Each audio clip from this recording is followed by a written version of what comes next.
ወፌ የሚባለው አብዛኛው ማህበረሰብ ላይ ድካም ሲኖር ማስታወክ፣ ምግብ ማስጠላት፣ አይን ቢጫ መሆን ሲኖር ይህን ቀጥታ ሄፓታይተስ ብሎ ለመተርጎም ትንሽ ያስቸግራል። ድካም፣ ትኩሳት፣ ምግብ ማስጠላት፣ አይን ቢጫ ማድረግ የተለያዩ አይነት በሽታዎች እንደዚህ ሊያደርጉ ስለሚችሉ ማለት ነው። ሄፓታይተስ ስንል በቃ ጉበታችን መቁሰል ማለት ነው። ሳይንሱ ሄፓታይተስ ኤ፣ ቢ፣ ሲ፣ ዲ፣ ኢ። ኤ ጸባይኛ ነው። ሄፓታይተስ ቢ ብለን ስናይ በእኛ ሀገር ብቻ በትንሹ ወደ 9 ሚሊዮን በላይ ህብረተሰብ የጉበት ቫይረሱ አለበት። ዝም ብዬ ወጥቼ ከተማ አሁን 100 ሰው ሰብስቤ ደሙን በመረመር 7ቱ ላይ የጉበት ቫይረስ አገኛል። አብዛኛው ሰው ምልክት አይኖረው በቃ ይዞት ይኖራል። ስለዚህ አብዛኞቻችን ክትባት አልወሰድንም ማለት ነው አይደለ?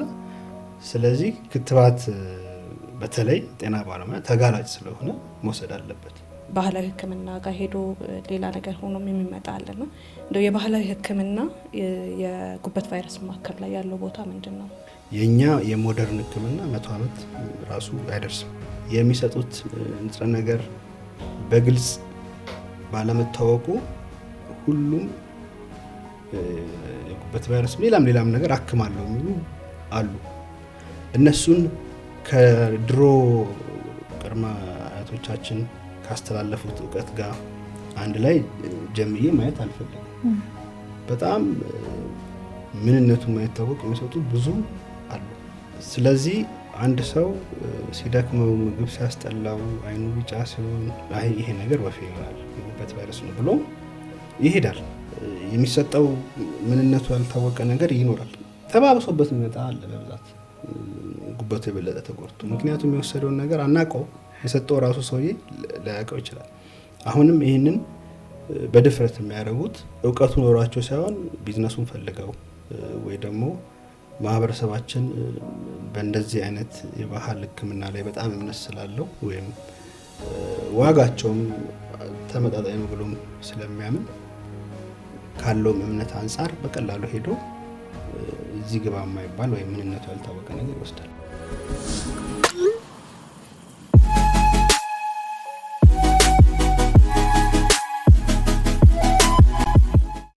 ሰላም ጤና ይስጥልን ወዲ ቻናላችን ቤተሰቦች፣ በዛሬው ዕለት ከጊዜ ወደ ጊዜ እየጨመረ ያለውን የጉበት ቫይረስ በሽታ ወይም ቫይራል ሄፓታይተስ ወይም ደግሞ በተለምዶ የወፌ በሽታ የምንለውን አንስተን እንነጋገራለን። አብሮን እንግዳችን አለ። እንግዳችን ዶክተር ሰገነት ነው። ዶክተር ጥሪያችንን አክብረህ ስለመጣ በጣም እናመሰግናለን። እኔም ስለጋበዛችሁኝ አመሰግናለሁ። እስቲ እንደው ለተመልካቾቻችን ራስን ታስተዋውቅልን።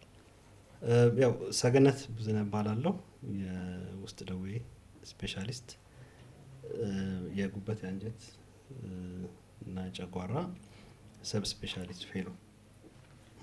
እሺ እንግዲህ በድጋሚ እንኳን ደህና መጣ። እንኳን ደህና ቆያችሁ። ስለዚህ ከርዕሳችን እንነሳና የወፌ በሽታ ያልነው ወይም ደግሞ የጉበት ቫይረስ በሽታ ያልነው ምን ማለት ነው? ከዲፊኒሽኑ ጀምር ነው። ምን ማለት ነው? ሰው ስለምንድን ነው ሊያሰጋው የሚገባው አሁን ላይ? እንግዲህ እዚህ ወፌ በሽታና ወፌ በሽታ ብለው ማህበረሰቡ የሚረዳበት ምልክቶችና የጉበት በሽታ ወይም የጉበት ሄፓታይተስ ትንሽ ይለያያል።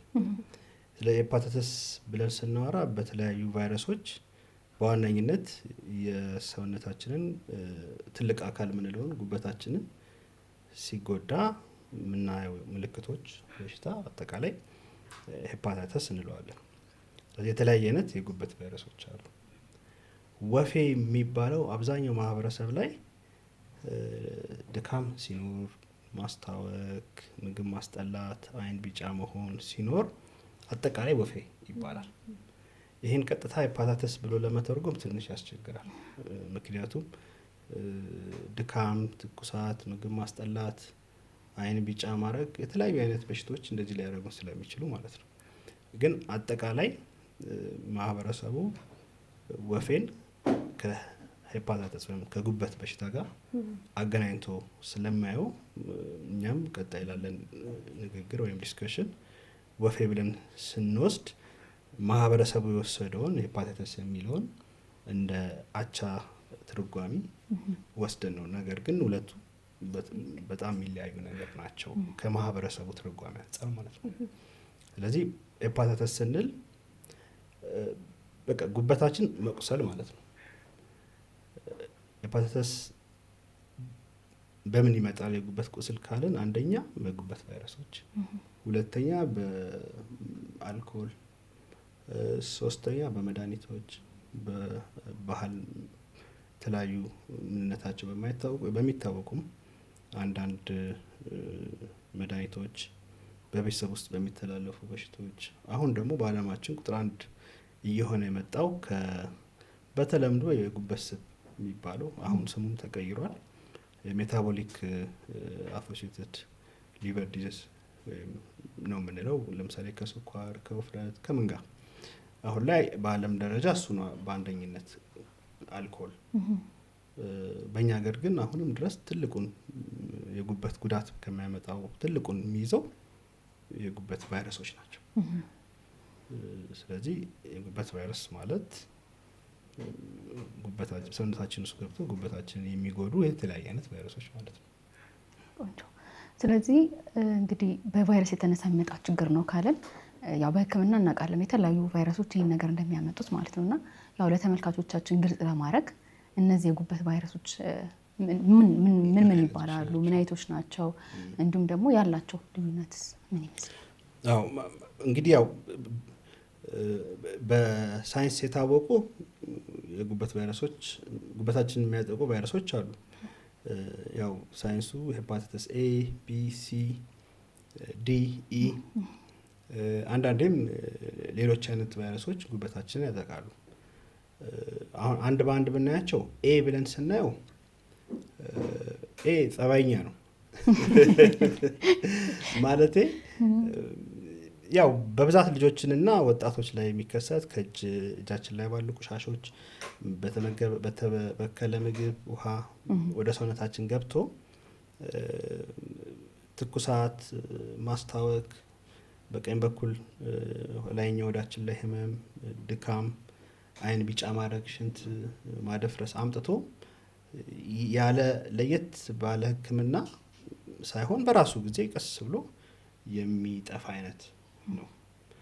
ስለዚህ አብዛኛው ሰርድ ወርልድ ወይም በማደግ ላይ ያሉ ሀገሮች ላይ ይኖራል። የከፋ ምልክት ሳያሳይ ይጠፋል በራሱ። ስለዚህ ጸባይኛ ነው፣ ኤ ነው ጸባዩም ማለት ነው። ስለዚህ በልጆችና በወጣቶች ላይ በአብዛኛው የሚከሰት ነው። ብዙም ለጤናችን አስጊ የምንለው አይነት አይደለም። ከሱ ቀጥሎ ያለው ግን በጣም አሳሳቢ የሚባለው ነው ቢ። በዓለም አቀፍ ደረጃም ካሉት የጉበት ቫይረሶች አብዛኛውን ሰው የሚያጠቃውም እሱ ነው። ብዙ ጉዳት የሚያመጣው እሱ ነው። ስለዚህ ሄፓታይተስ ቢ ብለን ስናይ በእኛ ሀገር ብቻ በትንሹ ወደ 9 ሚሊዮን በላይ ህብረተሰብ የጉበት ቫይረሱ አለበት ነው ቢ የምንለው ብቻውን ማለት ነው። ስለዚህ ሄፓታይተስ ቢ አብዛኛውን የጉበት ጉዳት ያመጣል። አብዛኛውን የጉበት መስነፍ ያመጣል። አብዛኛውን የጉበት ካንሰር ያመጣል። ምናልባት እሱን በደንብ ለብቻው ብናየው ጥሩ ነው። ምክንያቱም አብዛኛውን ማህበረሰብንም ኢቭን ጤና ባለሙያንም የሚያጠቃው እሱ ስለሆነ እሱ ላይ ትኩረት እንሰጣለን። ከዛ ሲ የምንለው ነው። ሲ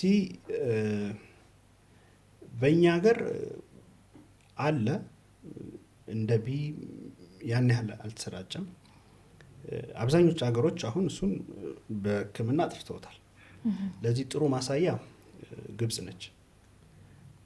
ማለት ታሪካዊ ዳራውን ስናይ እኛ እዚህ ሆነን ግብጽን አታክ ያደረግነው በሄፓታይተስ ሲ ነው። ማለት ያው አስዋን ዳም ልክ እንደገነቡ እንግዲህ እኛ ሃይላንድ ነን አይደለ? ከኛ ሀገር የሚሄዱ ብዙ ቀንድ አውጣዎች አሉ በአባይ ወንዝ አማካኝነት።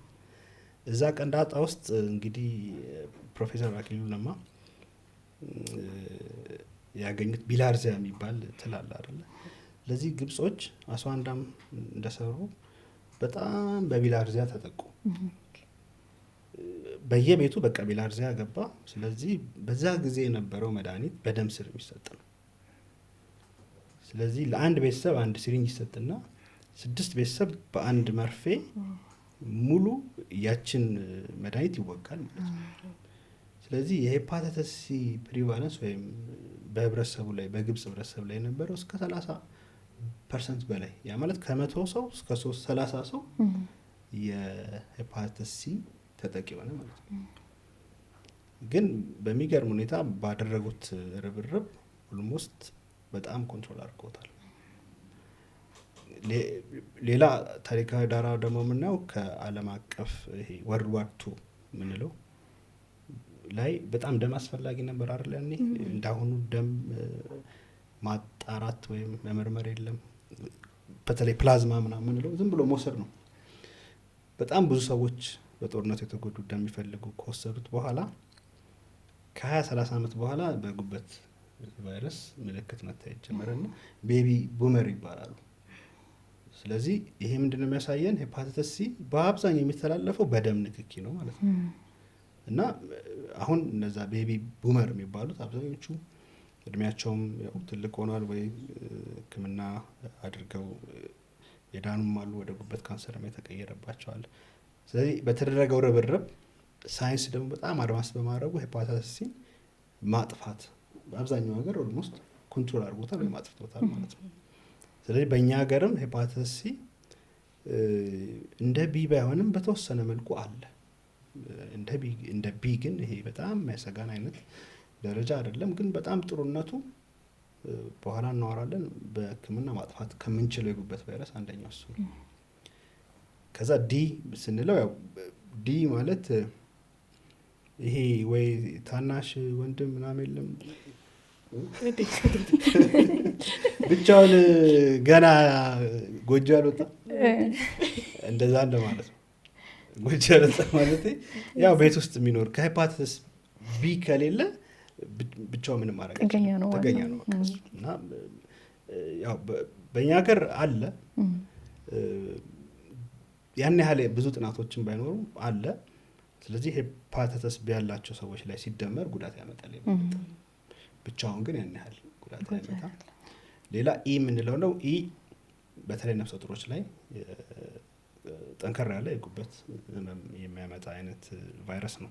ስለዚህ በአጠቃላይ የኛ ትልቁ የሚያሳስበን ቢ፣ በመቀጠል ሲ የምንለው የጉበት ቫይረስ ነው ማለት ነው። እንደው አሁን ካነሳቸው አንጻር ቢና ሲን አንስተን ብንወያይ ለጊዜው ወዲያው የሚያስከትሉት ጉዳትና ለዘላቂነት ደግሞ በደንብ የሚያስከትሏቸው ጉዳቶች አሉና እነሱን ለይተን ይሄ በጣም ወሳኝ ነው። እንግዲህ ዝም ብዬ ወጥቼ ከተማ አሁን 100 ሰው ሰብስቤ ደሙን በመረመር 7ቱ ላይ የጉበት ቫይረስ አገኛለሁ። ምን ጤነኛ የሚባለው ሰው ማለት ነው።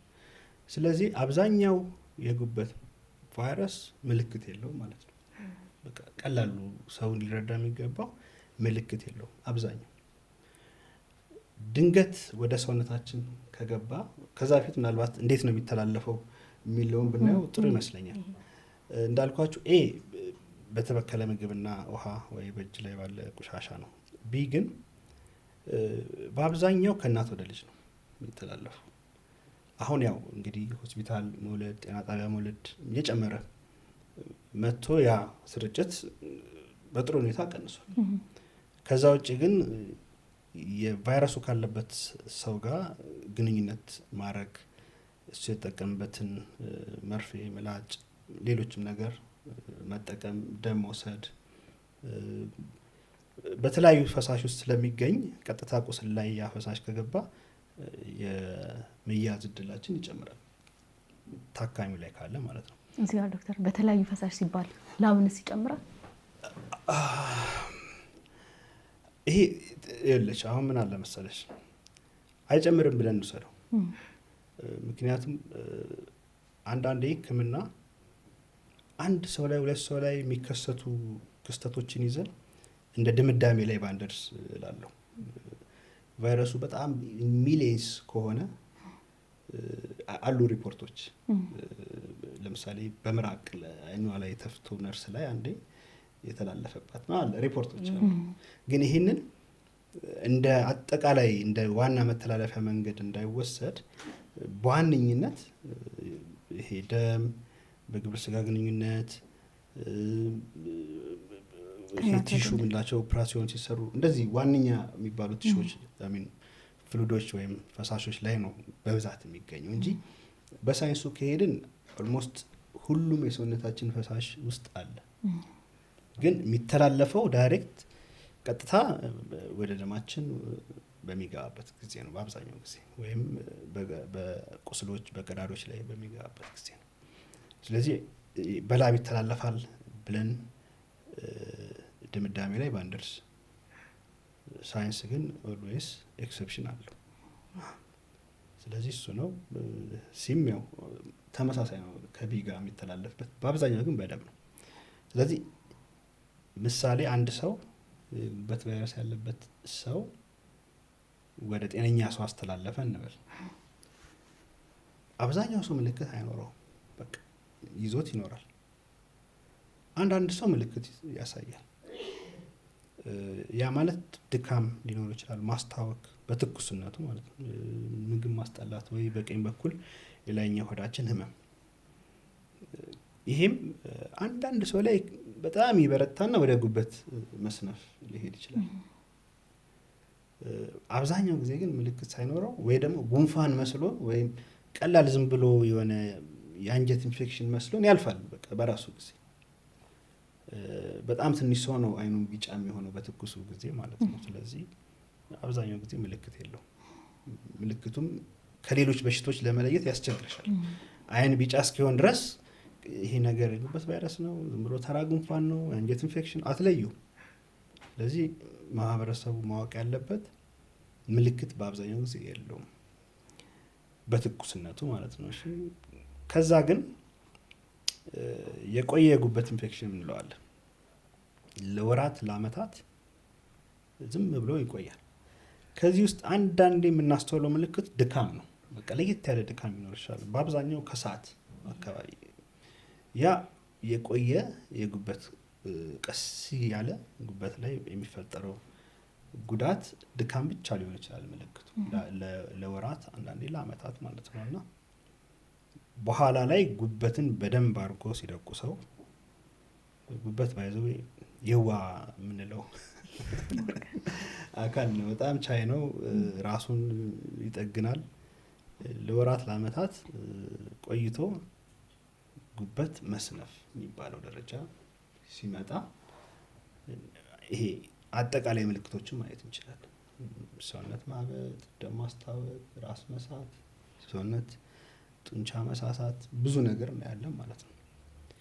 ስለዚህ ምልክት እስከሌለው እስከ ጉበት መስነፍ ደረጃ የሚደርስ አይነት ነው የጉበት ቫይረስ የሚያመጣቸው የጤና እንከል ማለት ነው። እንትኖች አሁን ሄፓታይተስ ቢ ያልከን ላይ ማለት ነው ምልክት የለውም እና አንዳንድ አለ በአብዛኛው ጊዜ ምልክት የለውም እና እነዚህ ምልክት የሌላቸው ሰዎች አንዳንዴ ወደ ሕክምና ይመጣሉ። በምን ምክንያት? አንዳንዴ ወደ ውጭ ፕሮሰስ ሲያደርጉ ተመርምረው ይሆናል አክሲደንት ላይ ምናምን ብቻ ያውቁና ይመጣሉ። ጥያቄዎች አሏቸው ብዙ ጊዜ ከዚህ በኋላ ምንድን ነው ማድረግ ያለብን የሚል ማለት ነው። እና ምንድን ነው ማድረግ ያለባቸው? አሁን በቃ ማህበረሰቡ ጉበት ቫይረስ ይታከማል፣ አጭር መልስ በደንብ አድርጎ ይታከማል። ያው ኤ እንዳልኳችሁ በራሱ ይድናል። ኢ እኛ ሀገር በብዛት የለም። ዲ ጥገኛ ነው፣ ያው ይታከማል እሱ። ቢና ሲድ ግን አሁን ላይ ሳይንሱ በደንብ አድርጎ ያከመዋል። ስለዚህ አንድ ሰው መጥቶ ድንገት የጉበት ቫይረስ ደም ውስጥ ቢገኝ ሄፓታይተስ ቢ መጀመሪያ የምናደርገው ይሄ የጉበት ቫይረስ ጉበቱን እየጎዳ ነው አይደለም፣ ያ በደም ይታወቃል፣ በአልትራሳውንድ ይታወቃል። ያንን ቼክ አድርገን ጉበቱ ላይ ጉዳት እያመጣ ከሆነ መድኃኒት አለው፣ መድኃኒት ይታዘዝለታል። ቬሪ ሲምፕል። ገና ግን ጉበቱ ላይ ጉዳት ካላመጣ ዝም ብሎ ከሆነ ያለው እንደ እድሜው ከዚህ በፊት ቤተሰቦቹ ላይ ይሄ የጉበት ቫይረስ፣ የጉበት መስነፍ፣ የጉበት ካንሰር፣ ሌላ ነገር አምጥቷል የሚለውን አይተን ሳናክመው ብቻ ክትትል ልናደርግለት እንችላለን ማለት ነው። ስለዚህ በአብዛኛው ጊዜ ምልክት ሲኖረው ነው ሕክምና የሚሰጠው። ምልክት ከሌለው ወይም ጉበት ላይ ጉዳት ካላመጣትም ብለን ነው የምንከታተለው። ጉበት ላይ ጉዳት ማምጣቱን በደም በአልትራሳውንድ በአካል ላይ ምርመራ ካረጋገጥን ወዲያው ሕክምና ይጀምራል። ሄፓታይተስ ቢ። ሄፓታይተስ ሲ ግን የሚገርማችሁ አሁን ላይ ምን ተጀምሯል መሰላችሁ? አንድ ሰው የጉበት ንቅለ ተከላ ቢያስፈልገው ጉበቱ ሰንፎ ሄፓታይተስ ሲ ያለበት ጉበት ቢያገኝ መውሰድ ይችላል። ይሄ ምን ያሳየናል? በሄፓታይተስ ሲ የተጠቃን ጉበት ወስዶ መድኃኒት ወስዶ ማጥፋት ይችላል ቫይረሱ ማለት ነው። which means 98% ያህል ኪውር እናደርገዋለን እናድነዋለን ሙሉ ለሙሉ ማለት ነው። ስለዚህ ሄፓታይተስ ሲ ካለ ልጅ አዋቂ ሳይባል ያው እድሜ አለ በእርግጥ በተለይ ልጆች ላይ ሕክምና በመስጠት አብዛኛው ጊዜ ለ3 ወር የሚሰጥ ሕክምና በመስጠት 98% ያህል ሄፓታይተስ ሲን ማጥፋት ይቻላል ከሰውነት ውስጥ። ስለዚህ ሁሉም ሄፓታይተስ ሲ ያለበት ሕክምና ይፈልጋል ማለት ነው። በጣም በአጭር ጊዜ ውስጥ ማጥፋት ይችላል። ለዛ ነው ኢንፌክትድ የሆነ ወይም ደግሞ ሄፓታይተስ ሲ ያለበት ጉበት ራሱ ብትወስጂ መድኃኒቱን ወስደሽ ማጥፋት ትችላለሽ። ስለዚህ ሳይንሱ አሁን በጣም ጥሩ እያገዘን ነው በዚህ ረገድ ማለት ነው። እና ሄፓታይተስ ቢ ሕክምናው ከተጀመረ በአብዛኛው ጊዜ ዘላቂ ነው። በአብዛኛው ከ100 ሰው 1 ወይም 2 ሰው 3 ሰው ቢያቆም ነው። ስለዚህ ለማስጀመርም በቂ ምክንያት መኖር አለበት ማለት ነው። ይሄን እንደው ግን መድኃኒቱ ለእኛ ሀገር በጣም ይገኛል። ብዙ ጊዜ ሰዎች ከውጭ ሲሉ መቼም አንተም ሰምተህ ታውቃለህ። እንዴት ነው ለየትኛው ለኤፒቪ ከሆነ እንግዲህ ሄፓታይተስ ቢ በአገር አቀፍ ደረጃ ንቅናቄ አለ አሁን ላይ። ምክንያቱም በክትባት የምንከላከለው ቫይረስ ነው። የሚገርምሽ ሄፓታይተስ ቢ ህጻናት እንደተወለዱ ክትባት በመስጠት በርዝ ዶዝ ይባላል ተጀምሯል አሁን ላይ። ከዛ በተለያየ ጊዜ 1 ወር 6 ወር እንደዚህ በመውሰድ መከላከል ይቻላል። አንድ በመቀጠል በጣም የሚተላለፈው በምንድን ነው ብያቸዋለሁ ቅድም፣ ከእናት ወደ ልጅ።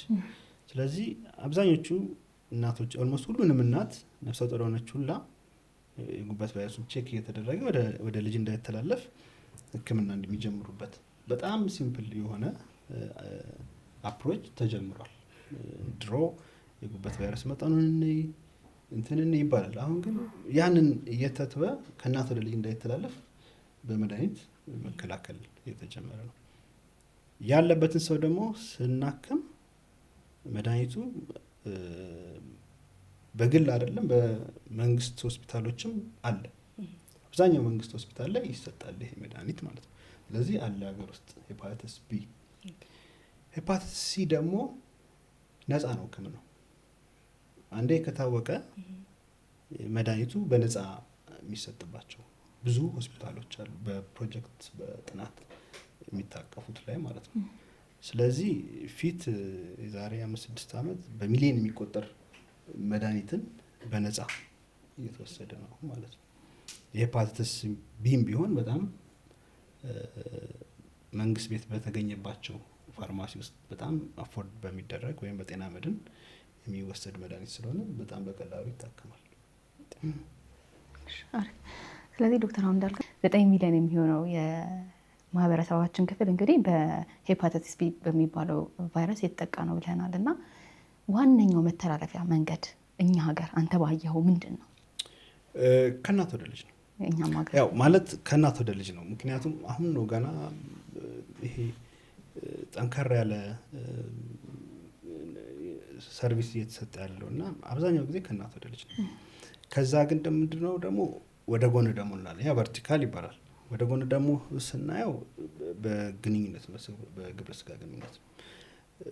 ይሄ ሌላው መተላለፊያ መንገድ እዚህ ግባ የሚባል አይደለም። ግን ጤና ባለሙያዎች ላይ ኤክስፖዝድ በፕሮሲጀር ስትሰሪ ጽዳት፣ በተለይ ደግሞ የሆስፒታል ውስጥ ጽዳት የሚሰሩ ሰዎች የተለያዩ አይነት መርፌዎች ምናምን ተጋላጭ ናቸው። በዛ የሚያዙ አሉ።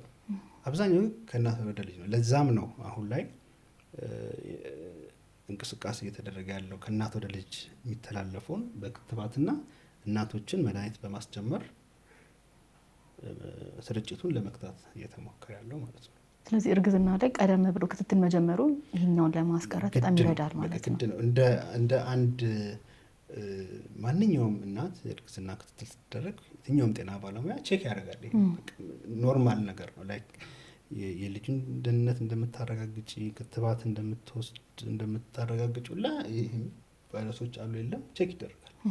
ካለ እዛው ማለት ከራቅ ያለ ቦታ እንኳን ቢሆን መድኃኒቱ እዛ የሚደርስበት አማራጮች ፊት ላይ ለየት ያለ ምርመራ ለማድረግ ወደ ተሻለ ሕክምና ተቋም የሚመጣበት ሲስተም እንዲቀር እዛው አካባቢ ላይ በቃ ኦኬ ጉበት ቫይረስ አላት፣ አዎ ለዚህ መድኃኒት ወሰድ፣ ተወልዶ ልጁ ይሄን ያህል ወር እስኪሞላው ያኔ ከእናት ወደ ልጅ የሚተላለፉ ትከላከያለሽ። ፊት ጣጣዎች አሉት። ቫይረስ መጣው ነው ከዚህ በላይ ከዚህ ጊዜ ምናምን የሚባል ያ አሁን በእኛ ሀገር ሊከብድ ይችላል። አንድ አጠቃላይ ሆስፒታል ለማግኘት 5-6 ሰዓት መጓዝ ያለባት እናት ሂጂናን ተመርመሪ ብትባል ላታረገውም ትችላለች አይደለ? ስለዚህ ያንን ለማስቀረት እዛው ጤና ጣቢያ ላይ ፕራይመሪ ሆስፒታሎች ላይ ሕክምናው እንዲደረግ ኦልሬዲ አቅጣጫ የኛ ብቻ ሳይሆን የዓለም ጤና ድርጅትም ያንን አቅጣጫ አስቀምጧል። እንዳይተላለፍ ማለት ነው። እንግዲህ ዋነኛው መንገድ ከእናት ወደ ልጅ ስለሆነ ማለት ነው። እኮ መድኃኒቱን የምናስጀምራት አሁን ቀድም ያልነው ሄፓታይተስ ቢ ያለበት ሰው መድኃኒት ለመጀመር የሆነ ፕሮሰስ ይሄዳል አይደል? ማለት ጉበቱ እየተጎዳ ካልሆነ ምናምን መድኃኒት አይጀምርም። እርጉዝ ሴት ስትሆን ትጀምራለች ነው ወይስ ከእናት ወደ ልጅ እንዳይተላለፍ? አሁን እዚህ ጋር አጠቃላይ ከእናት ወደ ልጅ ሲባል መሰላችሁ አሁን ብዙ ጊዜ ይመጣልን ጥያቄ፣ ለምሳሌ አሁን አንድ ሴት ልጅ ድንገት የጉበት ቫይረስ ቢገኝባት እንዴት ነው መውለድ እችላለሁ ወደ ልጅ ይተላለፋል ትላለች። መውለድ ትችላለች፣ ወደ ልጇ እንዳይተላለፍ ማድረግ ይቻላል። ስለዚህ የጉበት ቫይረስ ከተገኘባት ዋናው ዓላማችን የመጀመሪያው ሕክምናው ያስፈልጋት አልያስፈልጋት፣ ካስፈለጋት ያው ማስጀመር ነው። ሕክምናው ካላስፈለጋት ግን ወደ ልጇ እንዳይተላለፍ መድኃኒት ይሰጣል። ያ ልክ ጽንስ ከወለደች በኋላ ከትንሽ ጊዜ በኋላ ይቆማል ማለት ነው። ሕክምና የሚያስፈልጋት ከሆነ ያ ማለት ጉበታው ላይ ጉዳት እየመጣ ከሆነ ግን ይቀጥላል። ስለዚህ ዋና ዓላማው ከእናት ወደ ልጅ እንዳይተላለፍ፣ ተቀዳሚ ደግሞ ዓላማው ሕክምና የሚያስፈልጋት ከሆነ እንድትወስድ ማለት ነው። አጠቃላይ ምርመራው ግን ምን ይመስላል? አሁን የጉበት ቫይረስ ሲጀመራውን እንግዲህ እንዳልከው ቅድምም ምልክት የሌለው ነገር ነው። እንዴት ሊያውቅ ይችላል አንድ ሰው የጉበት ቫይረስ እንዳለበት? ምን ምርመራዎች ነው እኛስ የምንልከው? ያው የመጀመሪያው ምልክት መሳይ የጉበት ቫይረስ ምልክት ያላቸው ሰዎች ትንሽ ቢሆኑ ለምሳሌ ድንገተኛ የላይኛው ሆድ አካባቢ ህመም፣ ትኩሳት፣ ማስታወክ፣ አይን ቢጫ ማድረግ፣ ሽንት መቅላት፣ መደፍረስ ሲኖር ሄዶ ቼክ ማድረግ ነው። ካልሆነ ግን እድሜያቸው 18 ዓመት በላይ የሆነ ሁሉም ሰው ሄዶ በደም ላይ በሚሰጥ ቀላል ምርመራ ቼክ ይደረጋል። የጉበት ቫይረሱ ደም ውስጥ እንዳለ ከተረጋገጠ በሚቀጥለው ጉበት እየጎዳ ነው እየተራባ ነው የሚለው ምርመራ ይደረጋል። ከነዚህ ሂደቶች በኋላ ሕክምና የሚያስፈልገው ከሆነ ይሰጠዋል፣ እንደ ጉበት ቫይረስ አይነቱ ማለት ነው። ስለዚህ በጣም ቀላል አይነት ነው ምርመራው፣ አልትራሳውንድ እና ደም ምርመራ ማለት ነው። እንደ ወደ መከላከያ መንገዶቹ ቅድም አንስተኳል በእያንዳንዱ ዲስከሽናችን ላይ ና አንደኛው ክትባት፣ ይሄ መድኃኒቶችን መውሰድ ይቻላል ብሏል። እንደው ከጤና ባለሙያ አንጻር ብዙ ጊዜ ጤና ባለሙያዎች እነዚህን ክትባቶች ራሳቸውን አውቀው ቫይረሱ አለ የለም ብለው ሲወስዱ አናስተውልም ና ምናልባት እሱ ላይ የምትለን ነገር? ይሄ በጣም ጥሩ ጥያቄ ነው። ብዙ ጥናቶች አሉ ጤና ባለሙያዎች ላይ የተሰሩት ምርመራዎች ሲታዩ የተለያዩ ዩኒቨርሲቲዎች ላይ እስከ 25% ማለት ከአራቱ አንዱ ጤና ባለሙያ ሊኖርበት ይችላል። አብዛኛው ክትባት ይወሰዳል፣ ያልወሰደም አለ። አሁን አንዳንድ ጥናቶች የተሰሩ አሉ። ክትባት ብቻ መውሰድ በቂ ላይሆን ይችላል። ምክንያቱም የክትባት የወሰድሽው ምን ያህል መከላከል አቅም አለው የሚለውን ቼክ ማድረግ አለብን ማለት ነው። ስለዚህ ብዙ ጤና ባለሙያዎች ላይ የሚስተዋለው ምንድን ነው? ክትባቱ 3 ስለሚወሰድ አንደኛውን ይወሰዳል፣ ሁለተኛው ይወሰዳል፣ ወይ ሶስተኛው ይረሳል፣ ወይ ሁለተኛው ይረሳል። በክትባት መከላከል እንችላለን።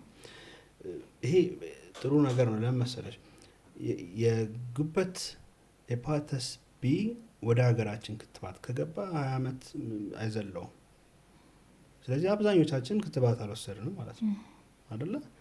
ስለዚህ ክትባት በተለይ ጤና ባለሙያ ተጋላጭ ስለሆነ መውሰድ አለበት። ሲወስድ ደግሞ ሶስቱንም አሁን ከወር ከ6 ወር በኋላ ያለውን መውሰድ ነው ያለበት። ብዙ ሰው አንዱን ወስዶ ሁለተኛው ይረሳዋል፣ ሶስተኛው ይረሳዋል። ይሄ በጣም ወሳኝ ነው። ባስታወሳችሁ ጊዜ ሁለተኛውን ሶስተኛውን ወሰዱ። አንዳንዴ ከግንዛቤ ማነስም ሊሆን ይችላል እኮ አሁን ወሰድሽ አይደለ? ከወር በኋላ መውሰድ ያለብሽን ረስተሽው 5ኛ ወር ላይ ብታስታውሺው ውሰጂው ሁለተኛው። ከዛ ድጋሚ 6 ወር ተጠብቀሽ ሶስተኛውን ውሰጂ ማለት ነው። ስለዚህ የሚመከረው ባስታወሰ ጊዜ ሁለተኛው ሶስተኛው እንዲወስድ። 6 ወር ካለ ማለት እንዴት ነው ጊዜው አሁን ማለፉ ችግር አይፈጥርም? እሱ ነው እንግዲህ ሌላ አማራጭ አለ። ለምሳሌ የመከላከያ ወሰድሽ አይደለ? ስትወስጂ ሰውነትሽ ውስጥ የሆነ መከላከያ እንዲሽከረከር ነው፣ በቃ አንቺ እንዲጠብቅሽ ነው። እሱን ቼክ እናደርገዋለን። ሄፓታይተስ ቢ አንቲቦዲ ታይተር የሚባል አለ፣ ቼክ እናደርገዋለን። እሱ ከ10 በላይ ከሆነ በቃ እኔ ቢገባም ቫይረሱ የመከላከል እድሌ ከፍ ያለ ነው ማለት ነው። ስለዚህ አንደኛው ኦፕሽን እሱ ነው። አንዳንዴ 3 ዶዝ የሆነበት ምክንያት በደንብ ያችን ከ10 በላይ ከፍ ለማድረግ ነው። ሌላኛው ኦፕሽን እሱ ነው። ግን ቀላሉ መንገድ 1 ወር ላይ አሁን ይወሰዳል፣ ከወር ከ6 ወር በረሳችሁት ጊዜ ባስታወሳችሁት ጊዜ ብትረሱትም ውሰዱት ነው በዚህ ስኬጁል መሰረት። ካልሆነ ደግሞ 1 ወይም 2 ወስዶ ከሆነ የተቋረጠው ለረጅም ጊዜ መከላከያው እንዴት ነው ሰውነቴ ውስጥ ከ10 በላይ ነው ወይ ይሄ ሄፓታይተስ ቢ አንቲቦዲ ታይተር የምንለው ከ10 በላይ ነው የሚለውን ቼክ ማድረግ ይቻላል። አሁን አሉ ላቦራቶሪ ውስጥ ይሰራል። ህክምናውን ስንመለከት ቅድም እንዳልከን ህክምና ያላቸው አሉ፣ ሙሉ ለሙሉ መዳን የሚችሉ እስከ 98% መዳን የሚችል አለ።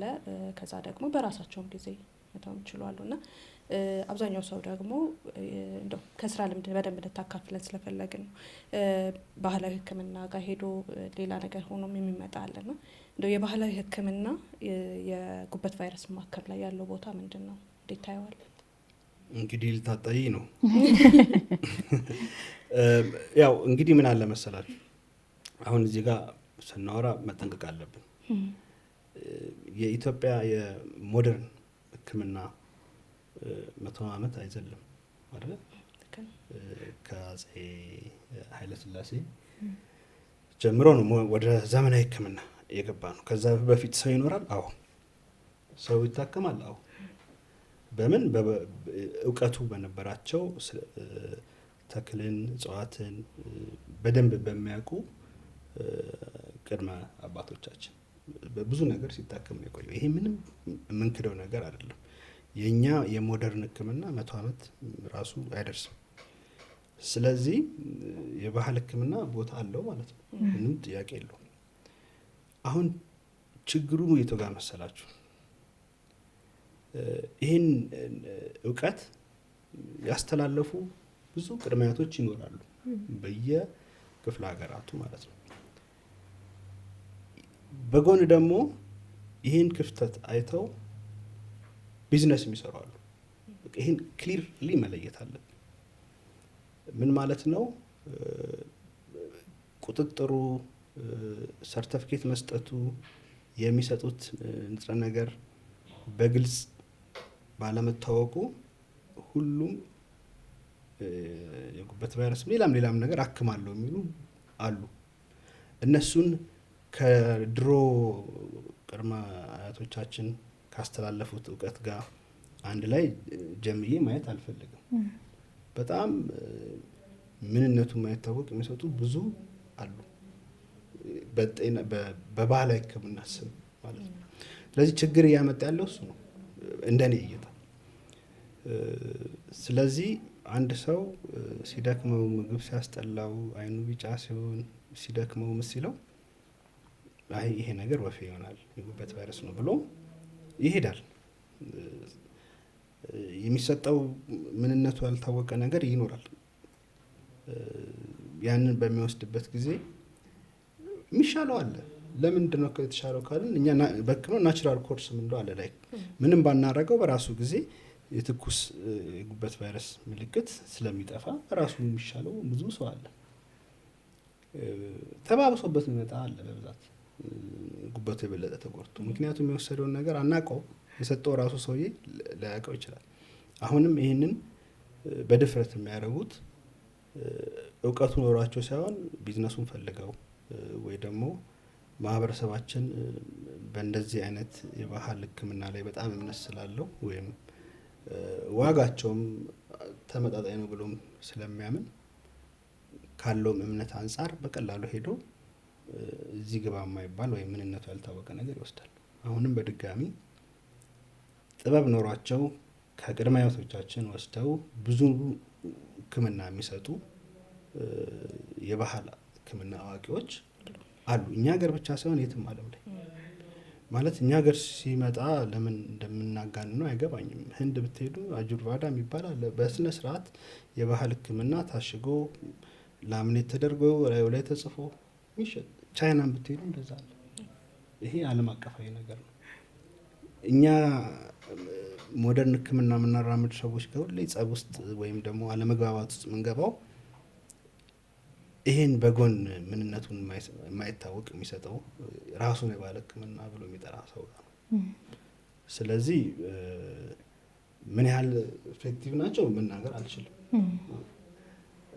እኛ እንደ ህክምና ግን አንድ በሽታ መድኃኒት የሚሰጠው ስለ በሽታው ምንነት፣ በምን እንደመጣ፣ በምን እንደሚተላለፍ፣ የቱ ጋር ሰውነታችን እንደሚያጠቃ፣ መድኃኒቱ ይዘቱ በጣም ከእንስሳት ጀምሮ በላቦራቶሪ ተሞክሮ ከዛ በጥናት ሌሎች ሰዎች ላይ ተሞክሮ መጀመሪያ የተወሰኑ ሰዎች ላይ ከዛ ሌሎች ሰዎች ላይ ያለ መጥቶ ጥቅም ጉዳቱ በግልጽ ተዘርዝሮ ያለውን ነገር ነው የምናምንበት።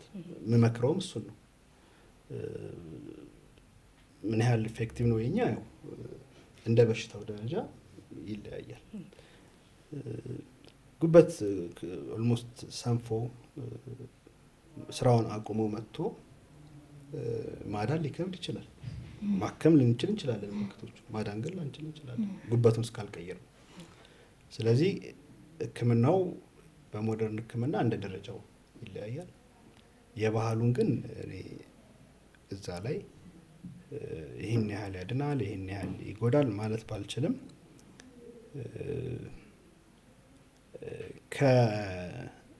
ከራሳቸውን የባህል ሐኪም ብለው ከሚሰይሙ ሰዎች የተወሰነ ጥንቃቄ ቢደረግ ብዬ አስባለሁ። እውቀቱ ኖሯቸው ሰውን በማይጎዳ መልኩ የሚያክሙ ሊኖሩ ይችላሉ። እነሱን ቀርቤ ስለማላቃቸው ኮመንት ማድረግ አልችልም። ግን የድሮን ለአመታት የነበረውን ህክምና ማናናቅ አንችልም።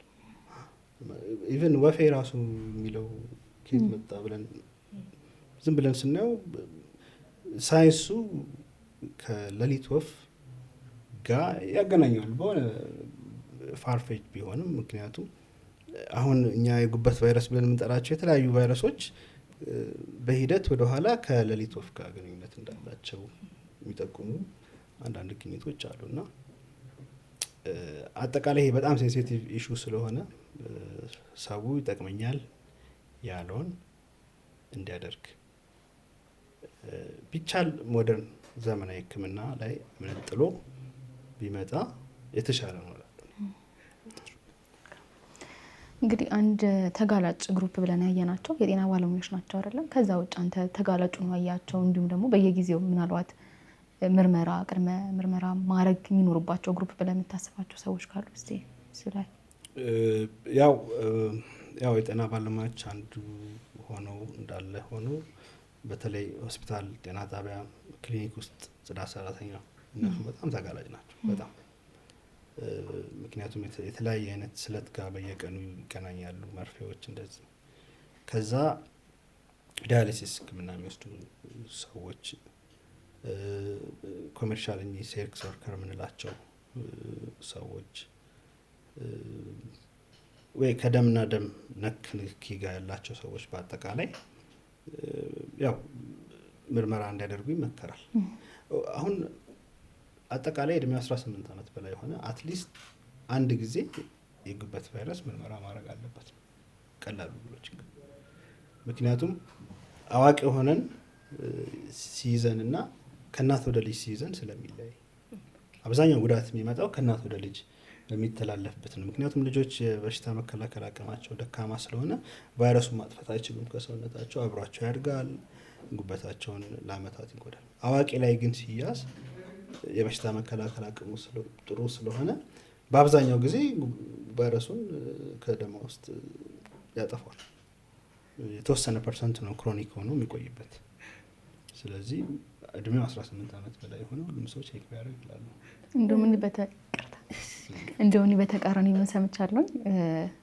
ከእናቴ ነው እንትን ያልኩት የመጣውና ምንም እናቴ ምንም አልሆነች እኔ ምንም አልሆንኩም ብሎ ከእናት ወደ ልጅ ያለውን መተላለፍ መንገድ ያው በጣም ቀላል ብዙም ጉዳት እንደሌለው አድርጎ የማሰብ ነገር አለውና እሱ ስለዚህ ይሄ ነው በቃ። አሁን ምን መሰለሽ ልክ ከእናት ወደ ልጅ አንድ ልጅ እናቱ ጉበት ቫይረስ ከነበረባት ይዞት ከተወለደ 95% ያህል አብሮት ይቆያል፣ አያጠፋው። ቀላል ለማድረግ የጉበት ህመም ደረጃዎች አሉት። መጀመሪያ ላይ አብዛኛው ምልክት የለውም፣ ትኩስ ጊዜ ማለት ነው። የተወሰኑ ሰዎች ምልክት ይኖራቸው። ሁለተኛው አካባቢ ላይ ያዝ ለቀቅ የሚያደርግ ምልክት ሊኖር ይችላል። የሚመጣ መሄድ፣ አይን ቢጫ ማድረግ፣ ድካም። እየቆየ በሄደ ቁጥር ምንም አይነት ምልክት የለውም፣ ኖርማል ነው ያሰው። ከዛ በኋላ ጉበቱን ጠባሳ ማድረግ ይጀምራል። በመቀጠል ጉበቱ እየሰነፈ ይሄዳል። ያኔ ነው ይሄ ሂደት 20 ዓመት በላይ ይፈጃል፣ አንዳንዴ ከዛ በላይ። ስለዚህ ታካሚው መሀለኛው ፌዝ ላይ ከሆነ ያለው ምንም ምልክት የለውም። ከእናቱም ይውሰድ ከየትም ያምጣው ምልክት የለውም። ለዛ ነው በቃ አብዛኛው ሰው እኔ እኮ ምንም ምልክት የለኝም ብሎ የሚዘናጋ። ግን ከባድ የሚባለው በልጅነት የሚያዘው ነው። ምክንያቱም ቫይረሱን ማጥፋት ስለማይቻል ለአመታት አብሮን ይቆያል። በቆየ ቁጥር ጉዳት ያመጣል። ሌላ ደግሞ ማወቅ ያለብን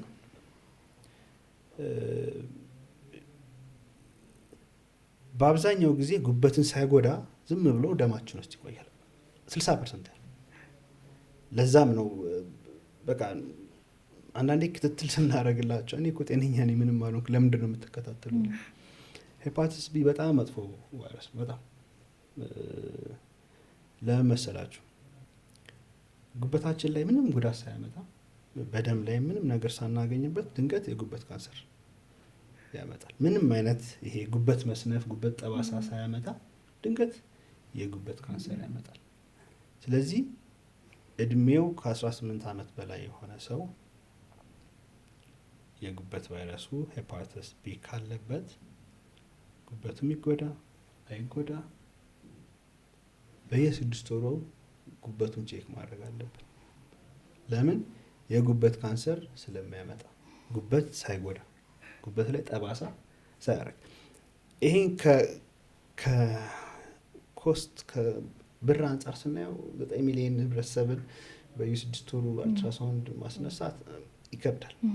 ግን አቅሙ ኖሮት ይህንን አልትራሳውንድ በየ6 ወሩ ቼክ ማድረግ የሚችል ሰው ይመከራል። እድሉን መንፈግ የለብንም። እንደ ሀገር አቀፍ ደረጃ ግን ሊከብደን ይችላል አይደል?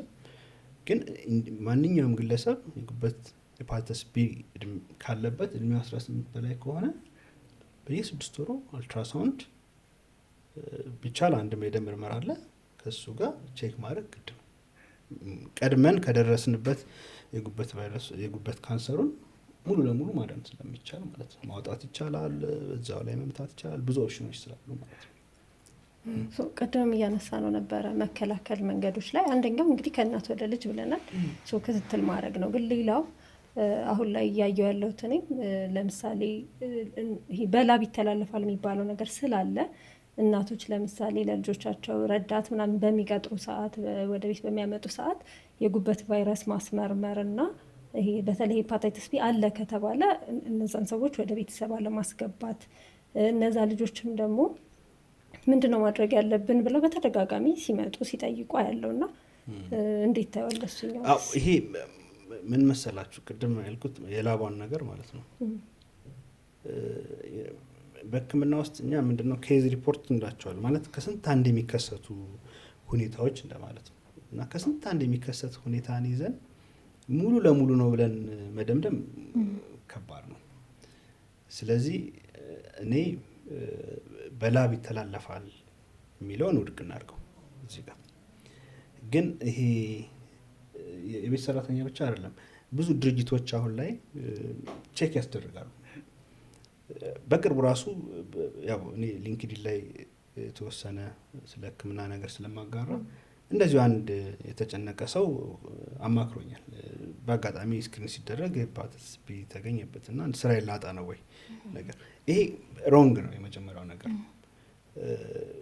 አብሮ በመኖር በመስራት የሚተላለፍ ነገር አይደለም። ቅድም እንደነገርኳችሁ በጣም ክሎዝ ኮንታክት ካለ የመተላለፍ እድል ሊኖር ይችላል። ስንጥቆች ይኖራሉ፣ ቁስሎች ሊኖሩ ይችላሉ። አንዳንድ ስለት ነገርዮች በአጋጣሚ ሊነካሽ ይችላል፣ ሊቆርጥሽ ይችላል። በዛ ሊተላለፍ ይችላል። ነገር ግን አብሮ ዝም ብሎ በመኖር ብቻ በመብላት በመጠጣት የሚተላለፍ አይደለም። ሄፓታይተስ ቢ እንበልና ደም ውስጥ ቢገኝ ሕክምና ያለው ነገር እኮ ነው አይደል? ሕክምና ያለው ነገር ነው። ሐኪም ውጭ ሀገር አሁን ለምሳሌ በደንብ ክሊር አስቀምጧል። አንድ ሰው ጤና ባለሙያ ራሱ ሆኖ ድንገት የጉበት ቫይረስ ቢኖርበት መቼ ነው ሕክምና ማድረግ የሌለበት? ተጋላጭ ሆኑ ከደም ጋር ንክኪ የሌላቸው አስቀምጠዋል በስነ ስርዓት። ስለዚህ ያን ያህል ማህበረሰባችን ጭንቀት ውስጥ ባይገባ፣ ያን ያህል አላስፈላጊ የሆነ ማግለል ባይኖር፣ ጤና ባለሙያ ማማከር እንደዚህ አይነት ነገር ሲመጣ ነው የሚመክራቸው። ቀድሞ ቼክ ማስደረጉ እንደዚህ ጥሩ ነው። ምክንያቱም ኦፕሽኖች ስላሉ፣ መከላከያ ሕክምናዎች ስላሉ ማለት ነው። ነገር ግን በቃ ይሄ ያው አሁን ላይ ምን አለ መሰላችሁ፣ አሁን እችን አንስቼ ይሄ ውሃ ነው አይደለ? እቺ ውሃ በቀን 3 ብጠጣ ስኳሬ ይጠፋልኛል ብል የሚጠይቀኝ ሰው አለ? የለም አይደለ? ያ ነው አሁን ችግር የሆነብን እሱ ነው። በቃ ማንም አይጠይቅሽ። ኤቪደንስ ምንድን ነው? ቤት ጥናት አጥንተው ነው? የት ሀገር ነው? በምንድን ነው? እንዴት ነው የሚሰራው? የሚጠይቅ የለም። ስለዚህ ኢንፎርሜሽን እንደ ልብ ስልካችን በእጃችን ስለምናገኝ ማህበረሰባችን የሚተረጉምበት አመለካከት ደግሞ ከሰው ሰው ስለሚለያይ አላስፈላጊ የሆነ ፐብሊክ ፓኒክ እንለዋለን ይፈጥራል። እንደው አንድ ኬዝ ከዚህ ጋር ባይገናኙ ምናልባት ስለ ቪታሚን እንዲያቀርባችሁ ታውቃላችሁ? ያው ጥናቶች 60% አዲስ አበባ ህዝብ ያንሰዋል ይባላል አይደል? የሆነች ታካሚ ድካም፣ ትውከት፣ ሆድ መድረቅ፣ ሽንት በጣም መብዛት ይዟት ትመጣለች እኔ ጋር ነው። ምርመራ አደረግኩላት፣ ምንም ምክንያት አላገኘሁም ያንን የሚያመጣ። የምትወስጂው ነገር አለ? የለም አለች። ከዛ ያው እንግዲህ ሳይንሱን በደንብ ስታቂው ካልሲየም ማለት ይችላል፣ አንጀት መድረክ ካለ ሽንት ቶሎ ቶሎ ማለት ካለብሽ ካልሲየም ስልክላት ሀይ ነው። ካልሲየም ደግሞ ያው የሚጨምርባቸው ብዙ ነገሮች አሉ። ከዛ በፊት ግን የምትወስጂው ነገር አለ ድጋሚ ሰዓት ያው ቪታሚን ዲ እወስዳለሁ። ምን ነው ሁሉም ሰው ያነሰው አይደል እንዴ ያለች። ከዛ ስልክላት ላይክ ኢንሃንደርስ ነው በጣም ገብቷቸዋል አይደል? አሁን ይሄን ማለት የፈለግኩት ምንድነው ፐብሊክ ፓኒክ፣ በቃ ህብረተሰቡ እንዲደነግጥ ታደርጊዋለሽ ለእያንዳንዱ ነገር። ስለዚህ ሐኪሞችን ቀረብ ብሎ ጤና ባለሙያዎችን ቀረብ ብሎ ማማከር፣ የሚወራው እያንዳንዱ ነገር ለራስ አድርጎ መውሰድ የለብንም። እያንዳንዱ የህክምና ሂደት እያንዳንዱ ሰው ህክምና ታሪክ ስለሚለይ ማለት ነው። እና ሄፓታይተስ ቢውም እንደዛ ነው። እባካችሁ አላስፈላጊ ፓኒክ ውስጥ አንግባ። ቅድመ ጥንቃቄ ጥሩ ነው። ካለ ግን ምን ላርግ፣ የቤት ልጄን የምትዛላት ልጅ ላይ ቢኖር ምን ላድርግ፣ እንዴት ነው መፍትሄው ብሎ ማማከር፣ አላስፈላጊ ማግለል ከማድረስ እሱን ነው ማክረው ነው። እንግዲህ ዶክተር ስለዚህ አሁን አለብኝ በሽታው ችግር የለውም አልታከምም ቢል አንድ ሰው ምን አይነት ችግሮች ያመጡበታል? ሌላ አንድ ማወቅ ያለብን በግዴታ ሕክምና የለም ማለት ታካሚው መብት አለው እኔ አልፈልግም ማለት።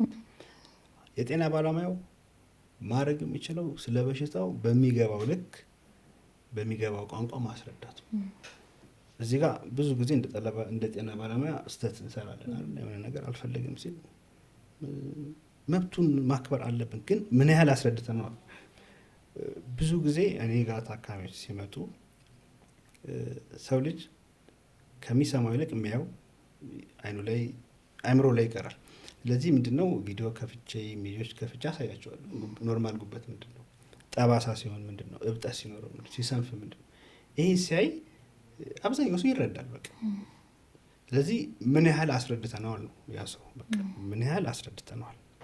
የፈራበትስ ምክንያት እድሜ ልክ መድኃኒት ለመውሰድ ስለፈራ ነው፣ የዋጋ ችግር ነው፣ ጎንዮሽ ጉዳቱን ፈርቶ ነው፣ ወይ ደግሞ ጎረቤቱ ተው እባክህ ይቅርብ የሴጣን ስራ ነው ብሎት ነው፣ ምንድነው አናውቅም። እሱን ከተረዳን እምቢ የሚል ሰው የለም። በቃ ይሄን መጀመሪያ ማወቅ ያለብን። ግን አይ እምቢ ካለ ያው እንዳልኳችሁ የጉበት ቫይረስ እድለኛ ሰውዬው ከሆነ ምንም ሳይሆን እድሜ ልኩን አርጅቶ በሰላማዊ መልኩ ሊያልፍ ይችላል። እስከ 60% ጉዳት ሊያመጣ ስለሚችል ዝም ብሎ ሊያልፍ ይችላል። አንዳንዴ ቶሎ የጉበት ካንሰር ሊያመጣ ይችላል፣ ጉበት ሊሰንፍ ይችላል። በተለይ ደግሞ አልኮል። አሁን እኔ በመሰራበት ቅዱስ ጳውሎስ ሆስፒታል አብዛኛው የጉበት ታካሚ የጉበት ሄፓታይተስ ቢ ነው ያለው። በጣም ደግሞ ወጣቶች ናቸው። ለምንድን ነው ብለሽ ስታስብ ያው አንደኛ ከእናት ወደ ልጅ ስለሚይዙት እድሜያቸው 20-30 ዓመት ሲደርስ ጉበቱ ይጎዳል። ነገር ግን ከፍተኛ የሆነ አልኮል በሚወሰድበት ጊዜ ሁለት በእንቅርት ላይ ጆሮ ደግፍ ሲሆን ቶሎ ይሰንፋል ማለት ነው። ስለዚህ እሱን ማስወገድ ነው አንደኛው ኦፕሽን ማለት ነው። ሌላ እንትን ማለት ያለብን መረዳት ያለብን የጉበት ቫይረስ ብለን ስናወራ ጉበትን ብቻ አይደለም የሚያጠቃው። እችን መጨመር ፈልጌ ነው። አንድ ታካሚ በጣም ምላሴ ይደርቃል፣ ውሃ ብጠጣ አይበቃኝም ምላሴ በቃ ሳራ በረሃ በለው። ምርመራ ሳረግላት ሄፓታይተስ ሲ የሚባል ቫይረስ ተገኘ። በጣም በብዙ ሚሊዮን ነበር ቫይረሱ። ያ ምን ያሳየናል? ከጉበት ውጪ የመራቅ እጢዎችን ያጠቃል። ከጉበት ውጪ መገጣጠሚያ ያጠቃል። አሁን አንዳንድ ታካሚዎች ቆረጠመኝ እዚህ ጋር ብለው የጉበት ቫይረስ ምርመራ ሳረግላቸው የሚበሳጩ አሉ። እንዴት ምን አገናኘው? እኔ በቁርጥማት ነው የመጣሁት፣ የጉበት ቫይረስ እንዴት ቼክ ያደርጋል? ምክንያቱም የሚራባው ወይም ደግሞ ቫይረሱን ለማጥፋት የሚለቀቁ ኬሚካሎች የተለያዩ አይነት ምልክት ያመጣሉ። ቁርጥማት፣ ጀርባ ህመም፣ አንዳንዴ ደም ስሮች ላይ ጉዳት እና ብዙ አይነት ምልክት ያመጣል። ስለዚህ ምርመራ ስናረግ አንድ ሰው ጉበት ችግር አለበት ብለን ብቻ ሳይሆን ሌላም አይነት ምልክት ካገኘን ቆዳ ላይ የምናያቸው አንዳንድ ምልክቶች ሊኖሩ ይችላሉ። ምራቅ እጢዎች ላይ ቅድም እንዳልኳችሁ መገጣጠሚያ ላይ ህመም ካለ እንደዚህ ቼክ ልናደርግ እንችላለን። ስለዚህ ጉበት ላይ ብቻ አይወሰንም፣ ከጉበት ውጭም አለ ማለት ነው። እና እንደዚህ አይነትም ችግር ላለባቸው ሕክምና ሊፈልጉ ይችላሉ ያለ ጉበት ጉዳት ሳያመጣ ማለት ነው። ዶክተር በጣም ነው የምናመሰግነው። በጣም ሰፋ ያለ ማብራሪያ፣ ጠለቅና ሰፋ ያለ ማብራሪያ ደግሞ ሁላችን በሚገባ አይነት ቋንቋ ስለሰጠን በጣም ነው የምናመሰግነው። እኔም አመሰግናለሁ ስለምሰማችሁ። ዘመናዊ ሕክምናን ከባህላዊ አስተምሮና ከህብረተሰብ ጤና አንጻር የሚቃኘው እነሆኛ ፖድካስታችን የዛሬው ይሄን ይመስል ነበረ። ኮሜንት፣ ሼር፣ ላይክ እና ሰብስክራይብ ማድረግ አይረሳ። መልካም የጤና ሳምንት።